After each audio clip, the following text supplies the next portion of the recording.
Welcome to BoPete KC, the Kansas City Star's daily sports podcast. It's Monday, April 27th, and I'm Blair Kirchhoff.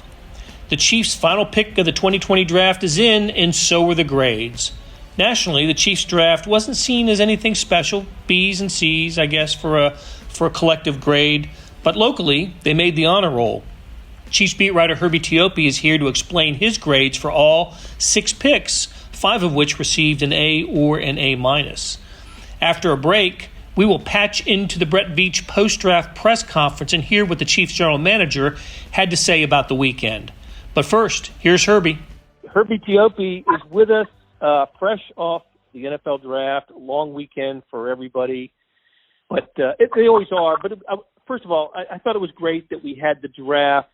You know, the NFL went ahead with it, didn't postpone it, didn't suspend it. They went ahead with it, and I thought from a TV production standpoint, it turned out pretty well. Yeah, kudos to the NFL, kudos to the Chiefs PR folks, kudos to everyone involved in this, because we live in unprecedented times, and this draft seemed about as normal as could be.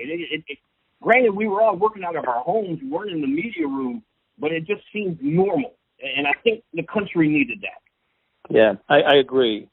All right, without further ado, let's get right into the draft, a little bit of a recap and your grade. We spent Thursday through Saturday on the draft, and you spent Sunday kind of grading it out, and you gave the Chiefs pretty high marks all across the board. And let's just start by asking you what goes into your grading assessment, and how does it differ than, say, a national pundit? Well, I think, like, for the national folks, people need to remember that there's a huge difference between what they do and what we, my colleagues at the Kansas City Star, which includes you, obviously, Sam McDowell, Sam Millinger, and Vahe, we are around this team all the time. So how we view the team with our finger on the pulse is going to be completely different from those outside. And, I distinctly remember in the days leading up to the draft, there was a lot of grumblings out there. The Chiefs are going to trade for Leonard Fournette, and I'm like, nah, that's not happening. It's just because that just didn't fit, and I think that's the biggest difference you see here. For me, when I grade a draft, and I want listeners and our reader base to understand something here, most NFL general managers will take 3 to 4 years to evaluate their draft class before they assign their own grades. For me, I'm grading a draft based on the players they got. And the Chiefs didn't have that many holes. Let's get that out of the way. They're returning 20 of 22 starters from last year's Super Bowl winning team. But in my opinion, they came out of this draft with 3 players who could start immediately. And that's just unheard of for a team that won the Super Bowl and is picking late in the draft. I thought the Chiefs hit a home run. I thought they really did. So you see 3 guys, and I'm assuming that you are talking about the first 3 selections of the Chiefs. You're thinking that at some point in year 1, these guys can move into the starting lineup and be contributors for the Chiefs.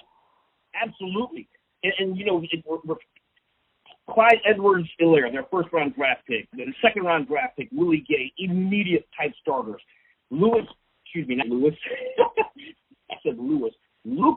Niang. Lucas.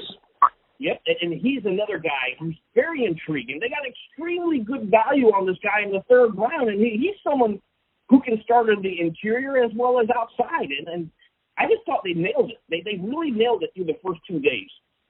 Well, you gave you graded each pick, and you gave A's to Edwards-Helaire and to Willie Gay Jr., and an A- to Lucas Niang, so it doesn't get much better than that. So I guess that's what you're referring to when, if you see potential starters from a draft pick, then I don't see how you couldn't give that pick an A, especially if they're coming in to start on a team that's just won the Super Bowl. That means that these guys are identified as, I think the Chiefs, correct me if I'm wrong, and I absolutely could be, but they took some dings nationally because they didn't take a corner with their first pick, and that was sort of identified as a need. But they took a running back who is a weapon for the offense, and they took a linebacker with the second pick, and Willie Gay, who, if there was sort of an obvious need for this defense, it was covering backs out of the backfield, and that's sort of what Willie Gay is all about. And the fact that they drafted a tackle in the third round, and then Brett Veach turns around and tells us he's going to start at guard, which is where we think that the need is. It's on the interior of the offensive line, not outside at tackle. I think that's an example of what you're saying, that people who cover the team on a daily basis just know it better than those who had identified needs and then graded the Chiefs based on not drafting those needs. Yeah, absolutely. And they filled it. They filled the cornerback position, and we'll get to that in a second here. But the running back position, Edwards-Helaire, Andy Reid's offense loves dynamic backs with a versatile skill set. And with Edwards-Helaire, just completely ignore he's 5'7". He's packed powerfully, 207 pounds. LSU, versatile kind of guy. Joe Burrows, I remember reading a quote that, all the attention was on him, but without Edwards-Helaire, does he rack up those yardage in the passing game? Because Edwards-Helaire certainly helped out there. Think about this: Travis Kelce, Tyreek Hill, Sammy Watkins, Mecole Hardman, DeMarcus Robinson. Of course, you got Patrick Mahomes back there. Now you throw out a guy who's a matchup nightmare for defenses in Edwards-Helaire. This is a pick your poison type deal for defenses. Who are you going to lock on? They just simply can't. And the thing that jumped out to me the most about that pick is when the Chiefs took to Twitter and they posted a tweet of the video of Edwards-Helaire getting the phone call from the Chiefs saying, "Hey, you're our pick." Andy Reid tells them, "Hey, I asked Mahomes, I asked Patrick, who does he want?"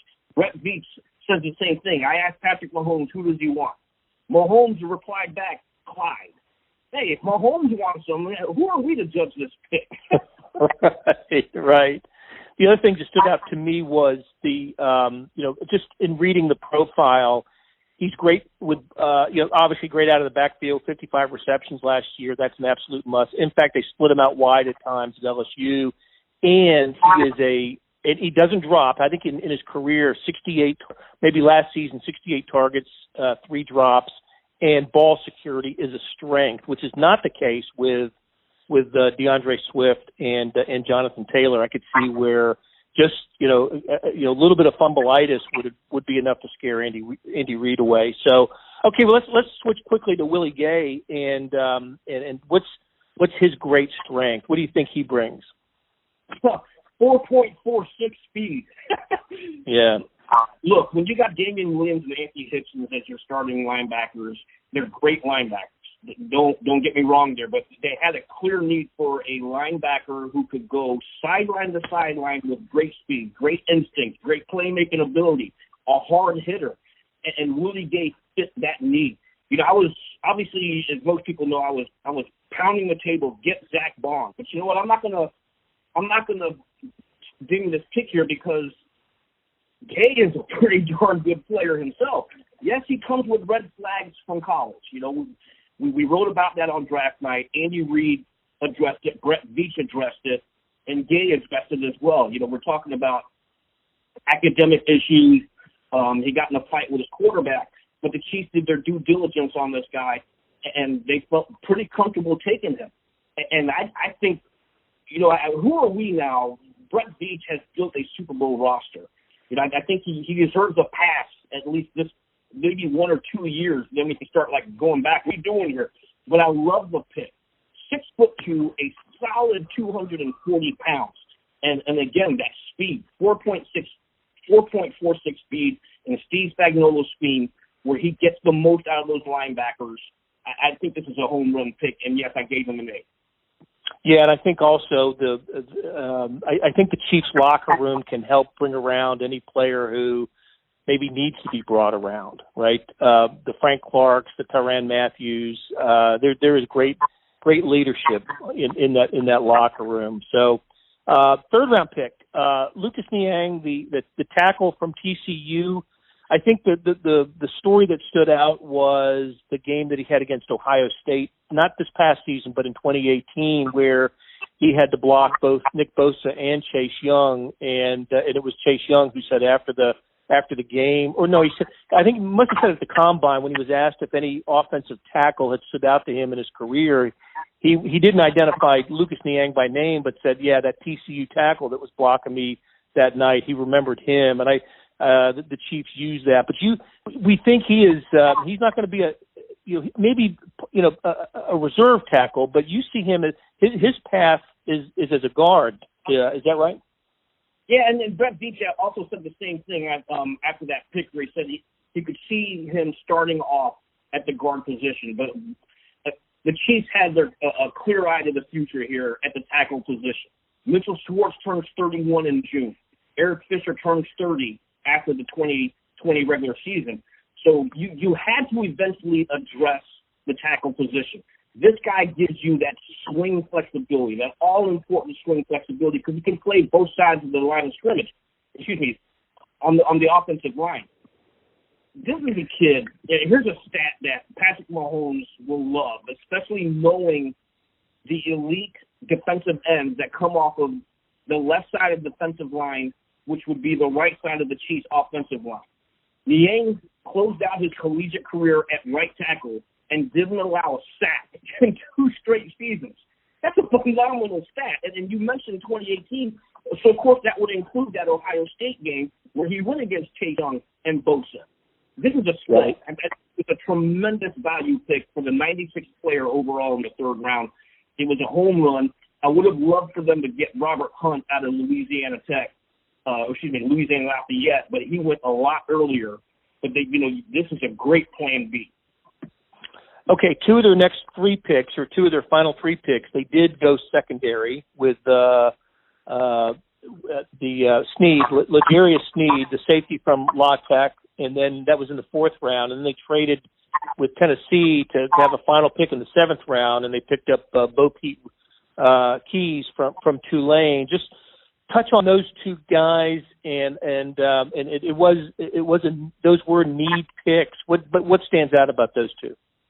What stands out most about this point here is Brett Veach, and I'm going to go back to the week before the draft where he kept, remember, there were 3 positions that he identified as being deep this year.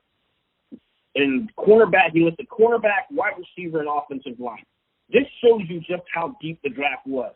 There was a need for cornerback, and I even distinctly thinking in the 2nd round, Jalen Johnson out of Utah or even Christian Fulton out of LSU would make perfect sense in that round, or maybe even a trade up into the 2nd round when there was that run on cornerbacks. But kudos to the Chiefs for being patient here and staying true to their draft board because they got 2 phenomenal players. Sneed out of Louisiana Tech, 4.37 speed. I think when you look at their defensive players, there's a key. There's a theme here. These guys can fly. He's 6 foot, 192 pounds. Exceptional size there.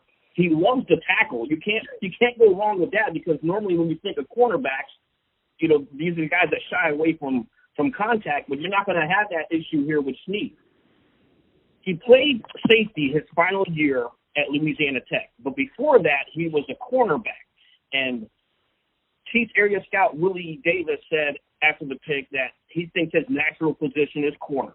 Sneed even said, my natural position is corner. But by playing safety, he was able to pick up the football smarts of how the action unfolds in front of him. You got a versatile guy here, and then if anything that we've learned just from this last year, what Steve Spagnuolo loves about defensive backs, he loves those guys who can move around. They can play outside. They can play inside in the slot. They can drop back into the safety like we used Kendall Fuller. So this is a guy I see who can fill all those roles. When you talk about talk about Keyes and the advantage of drafting him, trading to get into the 7th round at number 2. I think it was 237 overall, instead of waiting until the draft was over and signing him as a rookie free agent. Yeah, and Keyes was a guy that the Chiefs clearly had their eye on. And as the 7th round unfolded, 7th round is typical when personnel staff who aren't directly involved with what's going on the draft board, that's when they start making their phone calls to people who they project to be undrafted free agents. The Chiefs felt like this guy was not going to be available to them in free agency. They also felt like they didn't want to get involved in the bidding war because clearly they weren't the only ones who liked BoPete Keyes. 6'1", 202 pounds, another good tackler. They see this guy as probably a developmental type player, but someone who could help out immediately on special teams, and they need that too because the Chiefs lost safety Jordan Lucas to free agency, Lucas signed with the Chicago Bears. He also fills depth in the secondary. This is just a solid move. And when you go back and look at this kid, when you watch the highlights, it's hard to ignore. He's all over the field. And this was a pick that the Chiefs absolutely felt like they had to go back into the 7th round. They didn't give up that much. All they gave up was a 2021 6th-round pick. And that's phenomenal value to get a guy that they want. Okay, and the only draftee who did not get an A from you, an A or an A minus, was Mike Dana, the edge rusher from Michigan. Spent his final year at Michigan after spending his first four seasons, three on the field at Central Michigan. You gave the pick a C. I've seen some other national pundits who said that was the worst of the Chiefs' picks. So break him down and why why did the Chiefs go there for him in round 5?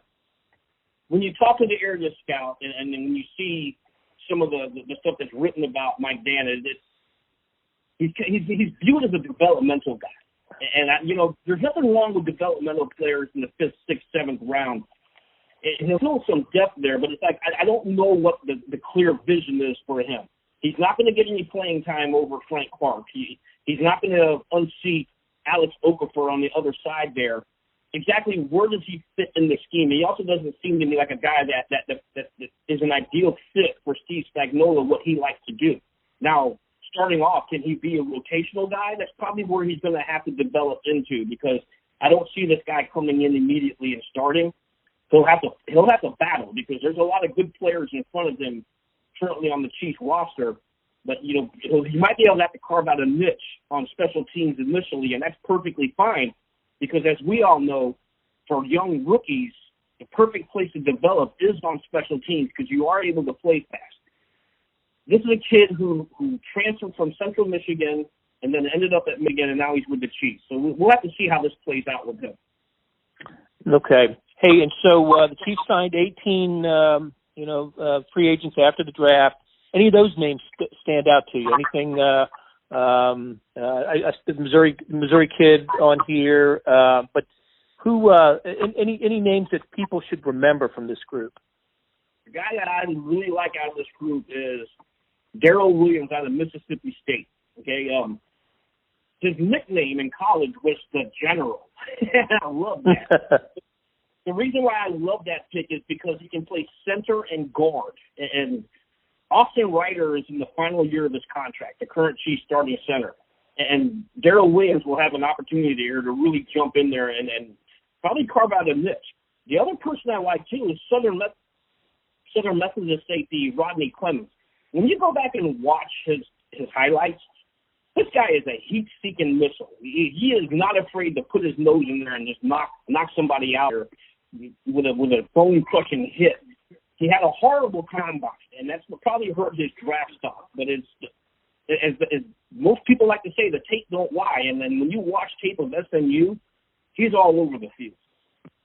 Okay, and then the Missouri player I mentioned earlier, tackle Yasser Durant.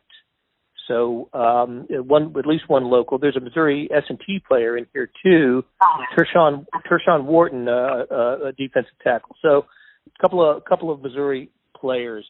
All right, so Herbie, you gave the overall Chiefs effort in the draft an A minus, and you're right. It's not for 3 or 4 years that we know the true value of a class. Most of the classes in the Andy Reid era have been obviously above it, pretty good. They've been in the playoffs for all but one of the 7 years, and now 2 AFC title games and the Super Bowl championship. I'd say that they've done a pretty good job acquiring personnel over the years. So, all right, Herbie, great catching up with you, and we'll talk again soon. All right, thanks so much, Blair. Hey, it's Blair. We have a special subscription offer for BoPete Keyes listeners, unlimited digital access to the Kansas City Star's award-winning sports coverage. Sign up now for 1 year of Sports Pass for access to all the sports news, features, and columns presented on the kansascity.com site and it's only $30. That's a 40% savings off our regular rate. Your subscription will automatically renew after the initial term at $50 unless you tell us to cancel. Your subscription helps support the sports coverage of KansasCity.com and the Kansas City Star, and that support has never been more important. Please visit KansasCity.com/SportsBeatKC offer to get this special offer. And as always, thanks for listening.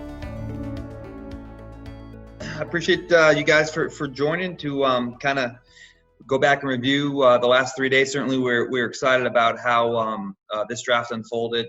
Huge tip of the cap to my personnel staff. We stayed aggressive all weekend long, even though we didn't do trades in the first 2 days. But you guys knew I had to sneak one in there at the end. But our guys did a great job. Really excited about our draft class, and I really think that our guys hit a home run after the draft. I mean, some of these guys that we were able to land in free agency were guys that we're considering in the 5th round there. So a lot of these guys that were on the board for that final pick, we ended up staying aggressive and being able to sign after the draft. So again, really excited about the future of the Kansas City Chiefs and looking forward to personally welcome these guys once they get here. But again, can't thank my personnel staff enough for their hard work. And with that, I'll open up the questions. Go ahead, Adam. Hey, Brett. Looking at Willie Gay and the 2 DBs you drafted yesterday, and particularly Snead, real fast guys, obviously. Is that because you guys needed to upgrade your speed at those positions, or because is that how those positions are played nowadays? Well, it's certainly how those positions are played nowadays. I mean, when you have guys that test extremely well and perform at the combines or if they had pro days, those guys are certainly going to be. If you didn't like them on tape, those are the guys that are going to get second and third looks just because of their athletic attributes. But guys like Willie Gay and their performances on tape, you get even more excited. And those are guys that, we certainly want to target, guys that certainly run and test well, but they're not just testers. They're football players that test well, not testers that play football. Let's go to Pete Sweeney. Go ahead, Pete. Hey, Brett. Congratulations on the draft, of everything being over and so on and so forth. I had a question now moving forward. I think it's the number one question on fans' minds when it comes to Pat and Chris Jones. So just wondering where you are there and what's your confidence level that this stuff can be taken care of by the time reconvening happens. We assume that'll be training camp. I don't know if you can hear me buzzed out a little there, but Pete, but I think your question was about just moving forward with Pat and Chris. And confidence level that this will be taken care of by the time everyone potentially reconvenes for what would be, we assume, training camp. Yeah, I mean, I would like to think that we're fairly confident, and we have a lot of time. I mean, these when you're dealing with players of this magnitude, these contracts are certainly on the cornerstones in this organization. We do have, and now that the draft is over, and free agency period here with this pandemic and the virtual draft, certainly there was a lot of additional in the draft, but now that this is behind us here and we have a window now that we can kind of reset as an organization, get together, we have a lot of time, and this will be the focus on where we are to make sure we get these guys locked up and head into training camp whenever that is, ready to rock and roll. So again, you can never put a definitive answer on anything, but we're certainly hopeful and we're confident, and we're going to put a lot of work from now until the start of camp. Okay, Herbie, let's go to Herbie. Go ahead. Hey, Brett, good afternoon. Congratulations on the draft, man. Thank you, Herbie. Thank you. Hey, specific to your 2 defensive backs that you grabbed on day 3, what is it you liked about them, and are you happy with what you came out of there? And obviously trading back into the 7th round, what was it about Keyes that you liked, that you had to go back into the 7th round to get them? Well, we like guys, certainly in our scheme, the guys that have some size and length that can run, bigger, longer press-type corners. We like both player size and the physicality. Snead was a guy that when Saturday started, that was our guy. I mean, if we had the first pick in round 4, it would have been Snead. So we were certainly holding our breath there, and our guys did a good job of helping me be patient and work through this, because being patient and letting the board play itself out and getting Sneather at the bottom of 4 certainly enabled us to use the other equity to go up and get Keyes. Keyes was an interesting guy too. There were 2 bigger corners that we liked as press guys on the outside, and when we got to that 5th round, we were kind of going back and forth between Keyes and Dana. And once we got off the clock and selected Dana, our guys did a great job of reorganizing the board. And I had mentioned earlier that, the value of not having a 6 and 7 would be to really assess the board. And once the draft ends, to attack it. And once the board started to unfold after we were off the clock for the day, I think you start to look at the corner stack and understand that with so many picks left in the draft, the odds of this guy getting selected here is very high. So let's just see what we can do and get back up there while those guys continue to monitor who was being drafted and where we're going to allocate our resources. So those guys worked on that, and then I was able to, call through and get some teams, and got a hold of John Robinson at Tennessee, and we went back up and got the guy that we almost took in 5. So we were excited about that. Let's go to Seren. Go ahead, Seren.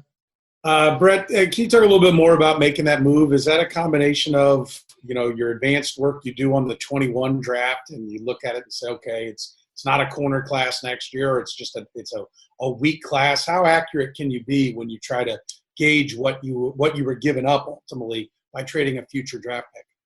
You buzzed out a little there. I think your question was, how much did it involve?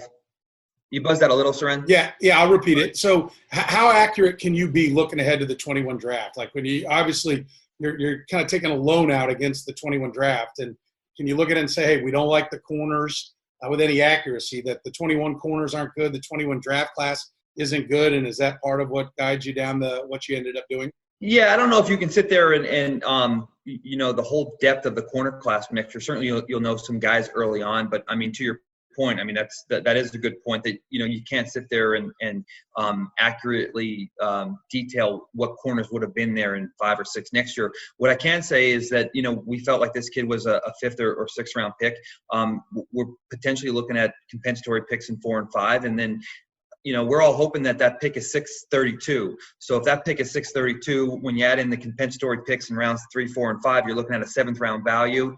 If that's a 7th round value and you're swapping a 7th round value this year for a guy that we felt was really on our board right there at that Dana selection, we kind of looked at it like that. Compensatory picks. Hopefully our pick is late in the 6th round, right? 632. If you add in the compensatory picks in rounds 3, 4, and 5, well, now you're looking at you're really into the 7th round when you talk about total volume of numbers.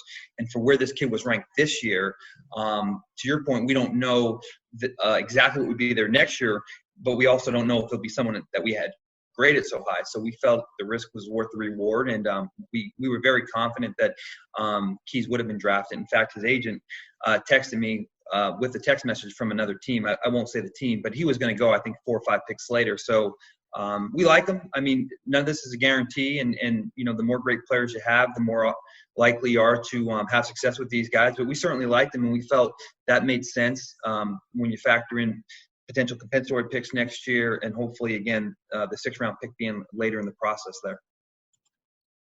Okay, let's go to Nate Taylor. Go ahead, Nate. Hey, Brett, thanks for doing this. Hope you got a little bit of sleep, like all of us. I wanted to go back and discuss some of the offensive linemen that are joining the team. Obviously, there's Niang with a 3rd round pick. Just what did you like about him? I mean, everything I read, he appears to be a pretty intelligent player. Just what did you learn about him from a personality standpoint throughout this process? And then 2 guys from a UDFA standpoint, Durant and Darrell Williams. You've given them some of that priority tag in terms of, free agents guys. With those 3 players and the understanding of wanting to protect Pat in the future, just what did you like about, obviously, Durant and Williams, and what did you really enjoy learning about Niang in the draft process? Well, we were hoping we can get someone that was fluent in French so that we can pair him with Larry up front. So I think that was important for us. He needed a wingmate there. So the fact that he's fluent in French is a big deal. But he's a smart kid, and he picks up the game extremely fast. Potentially not having rookie mini camps or OTAs and then jumping into this thing is going to be a challenge for young guys. really on both sides of the football. So I think the fact that this kid come in here, he has a high football IQ and he's extremely versatile is going to be something that will help us get him up to speed quickly. The kid's a very interesting player. I mean, he's got some really good tape. I think you guys all on this chat, I know you guys do a bunch of tape work, but I think there was an 18 game when they played Ohio State. I think you guys can see him go against Chase Young and Bosa, and I think Chase Young kind of mentioned out there that he didn't have a great day versus Lucas. So there's talent there, and we also feel like there's a lot of versatility in regards to his ability to play guard. Feel the same way about Durant from Missouri, certainly a local guy we have to watch a lot. Played a bunch of tackle, but we do think that sliding into guard might be his best position there. So anytime you can get a couple of 6'6" guys inside there protecting Pat will be beneficial. And then with Darryl, he's a guy extremely effective player at Mississippi State. That's a guy we feel like has center and guard flexibility. He's done both there at Mississippi State. And as I mentioned to Willie on our conference call the other day, we've had a lot of success with Mississippi State players. These schools, it's funny when you just go back and take a step back and look at some schools that seem to or tend to produce a lot of players. Man, Mississippi State seems like every year when they go to the NFL, I don't have numbers in front of me. I don't have statistics. Just my overall impression of when I think of players that end up getting drafted from Mississippi State, these guys always tend to work out. So we're hopefully Darryl's falls in that line and is able to crack our roster and help us compete in the next season. Okay, let's go to Matt Derrick. Hey, Brad, hope you recover from the weekend okay. Yeah. A couple of the guys you took, especially, Willie Gay was a guy that, you talked about that, he could have gone higher up in the draft. Maybe there hadn't been maybe some of the red flags. And Willie talked yesterday about Keyes maybe going higher if, he had tested at the combine. How much of when you look at players like that, you look at it as from a value standpoint, that if you've got a, 5th round pick, that you're getting a guy that maybe you think has 2nd or 3rd round value, rather, despite the fact there might be questions, rather than maybe going for somebody who, maybe doesn't have as much upside, but maybe more guarantee. Well, I mean, listen, I think we're always looking, it's a projection business that we're in. We're always looking at guys that, to your point, there are guys that you feel maybe have maximized their athletic abilities. But at the same time, you're not going to sacrifice the ability to come in and have a long career. I mean, there are some guys that we always consider make it guys just because of the way they're wired. So you're always going to look at the athletic ceiling of a player because these are young guys, and you always say to yourself, where do you see this guy certainly in 2, 3, 4 years? Has he maxed out athletically? Is there more to get out of him? So there's that balance of, wanting to take this player to the next level in regards to where he can be as a player on the field. There's also some guys that they've never shown the degree to, improve their game. So they've always been talented, but their career has always kind of just been even keel. So you certainly look for the guys that have an athletic ceiling that have shown signs that they can progress and get to where you think they need to be successful at this level. All right, let's go to Harold Kuntz. Go ahead, Harold. There we go. Try that, Harold. Go ahead. Got it. Yeah, all right. I thought you were in control. But, hey, Brett, thanks for doing this. I just want to know what the confidence level with your conversation with these guys without rookie mini camps and potentially OTAs, what your confidence level these guys can get on the field quickly and kind of be able to contribute immediately with the ones that you kind of specifically point out, players that you knew they could be put in a position where they could study in OTAs and everything virtually and then get on the field and be able to contribute immediately?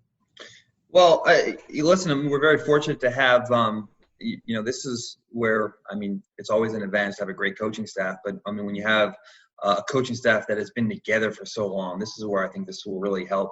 Our coaching staff has been together, in particular the offensive side, for such a long time now where, the ability to communicate on different levels from guys who have been here and guys that are just getting here will be important. But, we'll put a lot of that burden on our coaching staff, and thankfully we have a great one.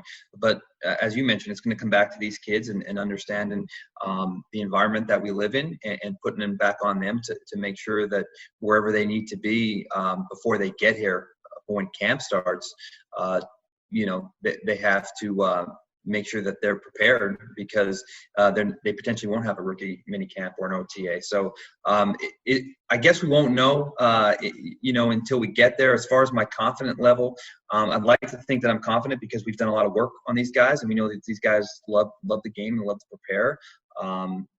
We've never gone through something like this, so I don't know if I can put a percentage on it, other than we'll just we'll trust the process that we utilize to acquire these players, and we'll certainly trust the process of our coaching staffs. Okay, let's go to Vahe. Vahe, can you hear us? I can. Yeah. Can you hear me? Yeah. Yep. Go ahead. Hey, Brett. This is sort of a bigger picture question, but I wonder if you could just speak to the idea of how different your job does or doesn't feel this time of year, this year, than it did last year, when now you're the defending Super Bowl champions. And I just wonder what that's done for how you look at things in any way, and maybe also how you might assess what that's done for your general hunger, how much it makes you hungry for more, et cetera. Yeah, I mean, I would say that it's one of those things where I think when you are envisioning winning a Super Bowl, I think in the back of your mind, you're like, well, once we get one, we can maybe alter our approach and take a step back. But to your other point, though, once you get there and you know how tough it is, I think you realize that if you really want to stay on top, you have to be – it's that fine line between being aggressive, because that's what got you here. Some of the moves we made and some of the things we were able to go out and do, I mean, they were obviously considered aggressive, but we know that that's what got us the first Super Bowl in 50 years. And if we weren't aggressive, we wouldn't have been here potentially. But there's that balance of not being – being smart and not – and understanding that you need future assets to maintain depth. It is a battle of attrition. We lost all those defensive linemen last year. Our quarterback got hurt. Our wideouts got hurt. So if you don't have a bunch of draft picks, and if you don't have cap flexibility, you're going to be in trouble because you're just not going to have the numbers. So it's that fine line. It's staying aggressive, but then being decisive and being selective when you want to be aggressive, but also having, having that flexibility when you want to pull the trigger. But it's the selective aggressiveness, I think, that you realize is what works best, I think, moving forward. That'll do it for today. Thanks for lending us your ears, and thanks to the production crew of Derek Donovan, Savannah Smith, Randy Mason, Beth Welsh, Jeff Rosen, and Chris Fickett. Cap tip to Herbie Teope. Links to the stories we discussed can be found in the show notes. We'll be back on Tuesday for another Sports Beat KC, where we talk sports in Kansas City every day.